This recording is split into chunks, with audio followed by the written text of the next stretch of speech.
Hello Aquarius, welcome to Guruma Hindi tarot. और ये reading है इस बारे में कि नो कॉन्टैक्ट सिचुएशन में उनकी फीलिंग्स क्या है आपके लिए। ये रीडिंग आपके लिए है अगर आप किसी नो कॉन्टैक्ट सिचुएशन में हैं और सोच रहे हैं कि पता नहीं आपका पर्सन आपके लिए क्या फ़ील करता होगा और जो भी वो फ़ील करते होंगे वो क्यों आपके लिए फ़ील करते होंगे। तो चलिए आगे बढ़ते हैं और देखते हैं कि क्या जवाब है इन सब सवालों का। Messages for Aquarius.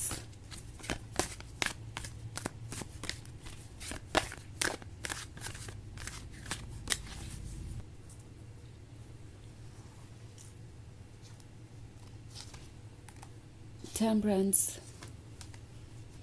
the Hierophant, Nine of Cups, and Two of Stars, and Five of Stars. Okay. हमारे पास है nine of pentacles. Nine of pentacles के होने का मतलब है कि कुछ ऐसा है जो ये पर्सन मैनिफेस्ट करना चाहता है। ओके और वो भी काफ़ी लंबे समय के बाद। ऐसा लग रहा है कि बहुत लंबे समय से ये आपसे दूर है। अब अगर रीज़न भी आपका ब्रेकअप है तो भी इस पर्सन को तो ऐसा ही लगता है जैसे कि वो कब से आपसे दूर है और ये जो टाइम है ये एक्चुअली गुजर ही नहीं रहा। उन्हें लग रहा है कि अचानक से ही टाइम स्लो हो गया है।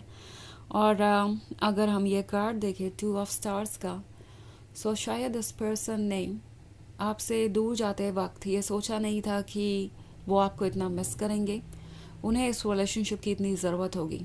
शुरुआत में आइडिया यही था कि उन्हें आपकी कोई ज़रूरत नहीं है और ये रिलेशनशिप आपके बिना भी चल सकता है। वो चाहे तो आपको रिप्लेस कर सकते हैं, कोई और उन्हें आपसे ज़्यादा प्यार कर सकता है।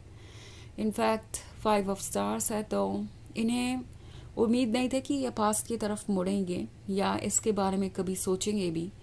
हो सकता है इन्होंने आपसे ये कहा हो कि ये रिलेशनशिप वर्क नहीं कर सकता बिकॉज इसमें बहुत सारे ऑब्स्टेकल्स हैं, बिकॉज ये इतना कॉम्प्लिकेटेड है कि चाहे वो जो कर ले इसे हैंडल नहीं कर सकते। और ये टू ऑफ सॉर्ड्स वाली सिचुएशन आपको बहुत सफोकेट कर रही थी। नाउ टू ऑफ सॉर्ड्स वाली सिचुएशन उस पॉइंट के बारे में बताता है जहां आप दोनों थे। शायद हर बात पे आप दोनों के व्यूज़ डिफरेंट हो जाते थे या ये पर्सन आपका पॉइंट ऑफ व्यू समझने की कोशिश नहीं करता था। आप कई बार एडजस्टमेंट भी करते आए, उनके अकॉर्डिंग चीज़ों को किया, बट ये पर्सन आपके पॉइंट ऑफ व्यू को कभी समझ नहीं पाया एंड हमेशा किसी ना किसी तरीके से आप दोनों के बीच आर्ग्यूमेंट हो ही जाती थी। हो सकता है कि ये पर्सन इतना मैच्योर नहीं था कि आपके स्पेस का मतलब समझे, ये समझे कि आपके भी अपने थॉट्स है, अपने आइडियाज़ हैं। उनके अकॉर्डिंग उनका परफेक्ट लवर सिर्फ वही हो सकता है जो बिल्कुल ही उनके जैसा हो, उनके जैसा सोचता हो, उनके जैसा एक्ट करता हो and at the same time उन्हें आपकी जैसी लॉयल्टी भी चाहिए थी। ये पर्सन ये रियलाइज़ कर रहा है कि जो वो सोच रहे थे वो प्रैक्टिकल था ही नहीं। उन्हें ठीक उसी तरीके से आपके स्पेस की रिस्पेक्ट करनी चाहिए थी जैसे कि आपने की। और अगर आपने एडजस्टमेंट्स किए उनके लिए तो कुछ सिचुएशन में उन्हें भी एडजस्टमेंट्स करने चाहिए थे। तो काफ़ी डिफ़िकल्ट सिचुएशन नज़र आ रही है। और हमारे पास है टेम्परेंस का कार्ड और टेम्परेंस कह रहा है चेंजेस के बारे में।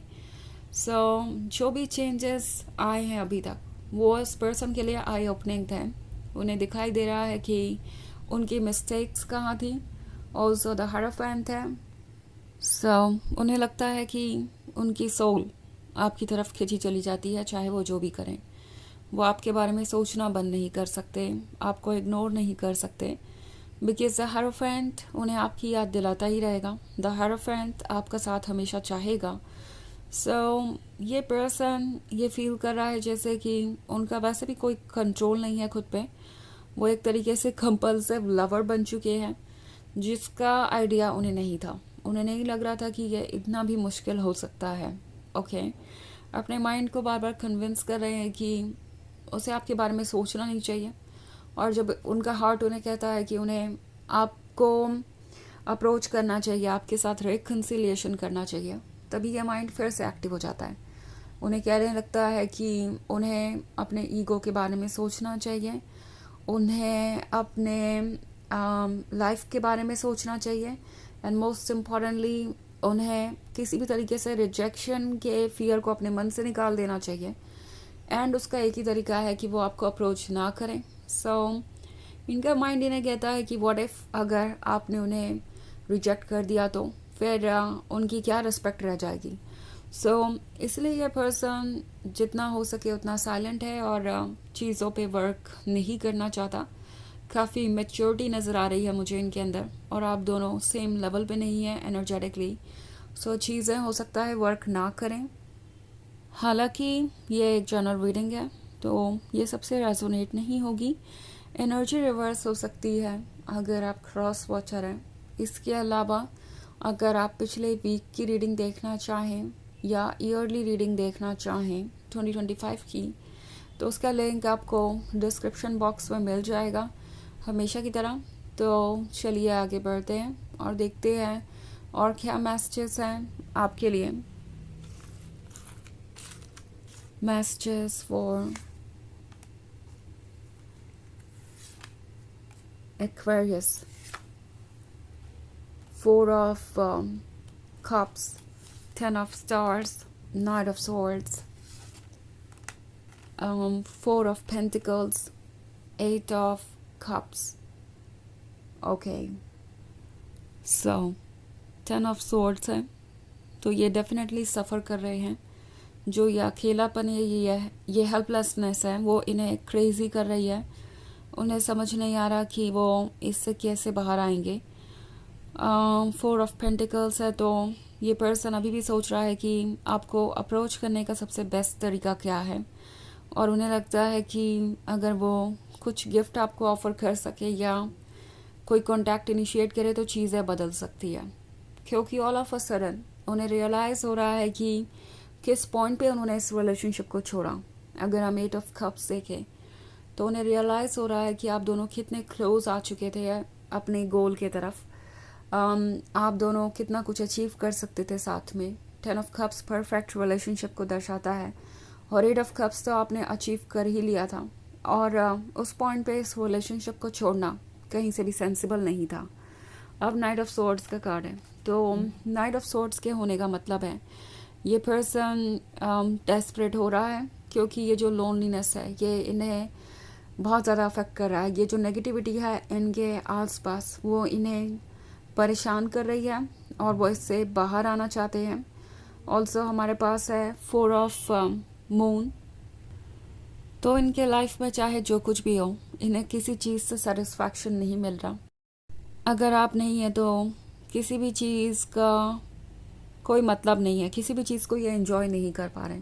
इमोशनली नाम है और इन्हें पता है कि ऐसा क्यों है। ये पर्सन समझ गया है कि आप ही इनके लाइफ में एक्साइटमेंट और लव लेके आए थे, और अब अगर ये इस रिलेशनशिप को नहीं कंटिन्यू करते हैं तो ये इनकी गलती होगी, इन्हीं का लॉस होगा।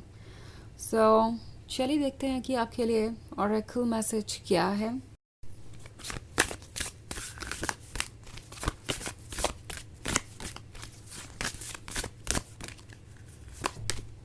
द शिफ्ट आपसे कह रहा है कि ये जो कुछ भी हो रहा है ये इसलिए हो रहा है क्योंकि कुछ बड़ा चेंज आने वाला है आपके लाइफ में। और टैरो आपसे कह रहा है कि ये एक प्रोसेस है। ओके, ये जो भी आप इस वक्त फेस कर रहे हैं ये आपको प्रिपेयर कर रहा है फ्यूचर के लिए। ये वो प्रोसेस है जो ज़रूरी है, और इस पर्सन के कुछ कार्मिक डेट्स थे जो इन्हें पे ऑफ करने थे, इन्हें अपने लेसन सीखने थे, उस वजह से ये सिचुएशन क्रिएट हुई। ऑल्सो यहाँ पे कुछ सीखने के लिए आपके पास भी है, वो ये कि आपको भी चीज़ों को इग्नोर नहीं करना चाहिए। एंड इनफैक्ट ये पर्सन ये समझ गया है कि आप ऑलरेडी ये बात समझ चुके हैं और आपकी बाउंड्री स्ट्रिक्ट है अब। शिफ्ट चेंज को दर्शाता है और ये चेंज अच्छा ही होगा। ये जो कुछ भी हो रहा है वो किसी पर्पस से हो रहा है। हालांकि अभी चीज़ें डिफ़िकल्ट है समझने के लिए, बट इसका मतलब ये बिल्कुल भी नहीं है कि ये वर्क नहीं करेंगी। ओके, वेट कीजिए कुछ वक्त और हर चीज़ का सेंस निकल के आएगा। तो ये है रीडिंग इस बारे में कि वो आपके लिए कैसा फील कर रहे हैं नो कॉन्टैक्ट सिचुएशन में। आई होप आपको अच्छी लगी होगी. Thanks for watching. Till next video. Bye.